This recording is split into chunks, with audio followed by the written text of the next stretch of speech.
San Diego, California, March 29. Milwaukee Brewers manager Craig Counsell looks on before opening day against the San Diego Padres at PETCO Park on March 29, 2018 in San Diego, California.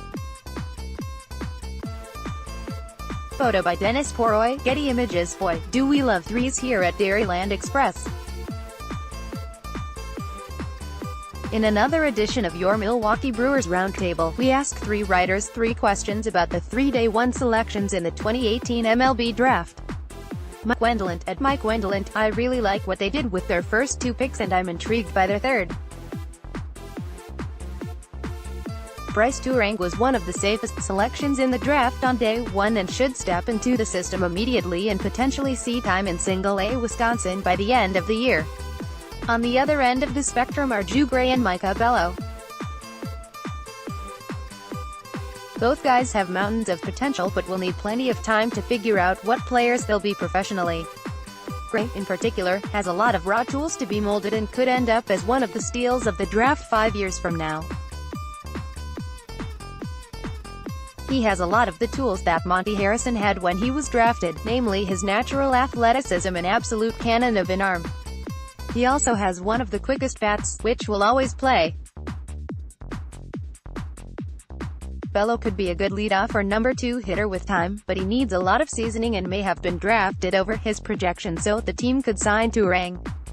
More from Dairyland Express. Mitchell Reichert. At Mitch Reichert, I was very impressed with the first day of the draft. As expected, General Manager David Stearns and company made phenomenal selections with their first 3 picks. Prior to the draft, the Brewers were connected with a vast pool of players, so they were able to take whomever they felt was the best player available to them at pick 21. I was a little surprised that they went with the high school bats, as I had anticipated them going for college pitchers who tend to be closer to the big leagues, but they very clearly did their homework and took guys with high upsides who play up the middle.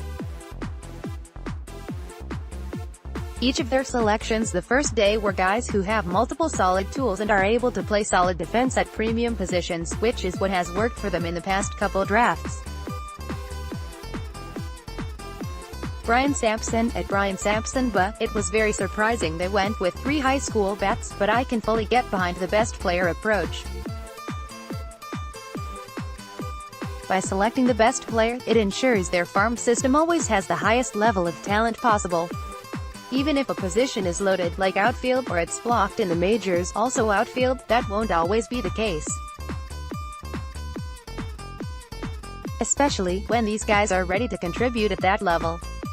Page 2. Wendlandt. After doing some more research on him, I have adopted a new prospect crush on Brice Turang. It was this time last year when he was seen as a top 10 lock and potential top overall pick as the top prep player in the draft. And as the attention on him ramped up, he continued to excel, but he didn't dominate like many thought, leading to questions about his ceiling. I have no such doubts about him. He's got such a low floor that he could be a quick riser in the system, much like Eston Hillera is this year.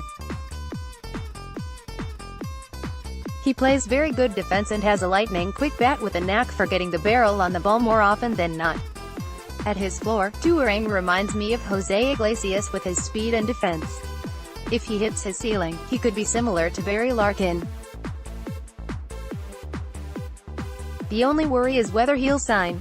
He's committed to LSU currently, so he'll likely end up signing above slot value, which plays into why the Brewers made some of the picks they did later on day 1. Mitchell Reichert. The Brewers' second-round pick, Joe Gray Jr., is a player whom I was quite unfamiliar with prior to him being taken 60th overall.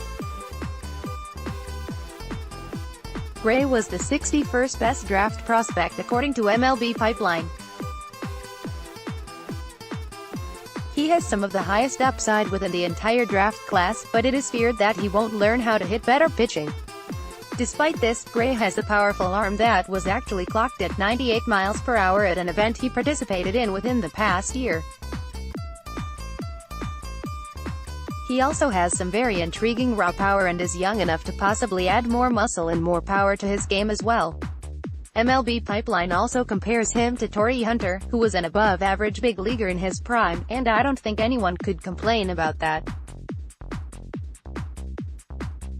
Brian Sampson, I don't think I can pick just one. The Brewers got a little bit of everything and did a very nice job of balancing out their picks. In Turang, they selected a player with a very safe floor and one who is likely to come around to the MLB level. They then picked Gray at no. 60 and it was probably a bit of a reach. Although, he does have some upside that could make it worth it down the road. Finally, they went with Bello at number 73 and he's an absolute swing for the fences. Could end up being a great player or just as easily a bust. Only time will tell. Page 3 Mike Wendlandt, I wouldn't say disappointed, but I was surprised to see Bello taken as high as he was. He's a good defense, speed prospect in center field, but with some guys like Cody Clemens who could be a top-flight power hitter in the professional ranks or some of the top prep pitchers still available, it definitely is a pick to keep an eye on in the future. That being said, I can understand why the Brewers made the pick. Bello can likely sign under slot, allocating more money for Turang, Gray, and fourth-round pick Aaron Ashby. It's hard to nitpick with only 3 picks, all of them prep bats, but I loved the picks of Turang and Gray so much that Bello has to be my answer to this question by default. But either way, the Brewers are off to a good start to the MLB Draft. Zhu Gray Jr. strikes out swinging on an 82 mph FB out of the zone in his second AB. Walked in the first. Has only gotten one strike. Pick.twitter.com/NQZRV6SWXB, Cullen McGowan, at Cullen_McGowan, March 31, 2018 Mitchell Reichert, in all honesty, I am not disappointed with anything the Brewers did on day one. Their first 2 picks, Bryce Turang and Zhu Gray, are both guys with very solid upside. In fact, Turang was previously thought of as a top 10 pick but fell because of a slightly down year and being seen so much by draft guys that they got too used to seeing him perform at a high level. Zhu Gray is very raw and there is a possibility that he is not able to hit enough to make it to the big leagues, but the upside is absolutely crazy. Mike Bello, their selection in the compensation round B, is also interesting as he comes from an area where no one except the Brewers seems to be scouting in Hawaii. The Brewers have had success with drafting players out of Hawaii recently, so I am very willing to trust that their scouts saw something special in him. All in all, it was a very solid first day for the Brew Crew. Grading day 1 of the Milwaukee Brewers 2018 MLB Draft. Brian Sampson, Joe Gray Jr. is my biggest disappointment from day 1. It was a huge reach for the Brewers as has been outlined. From an outsider's perspective, Milwaukee certainly had better options available that would fit their needs right now.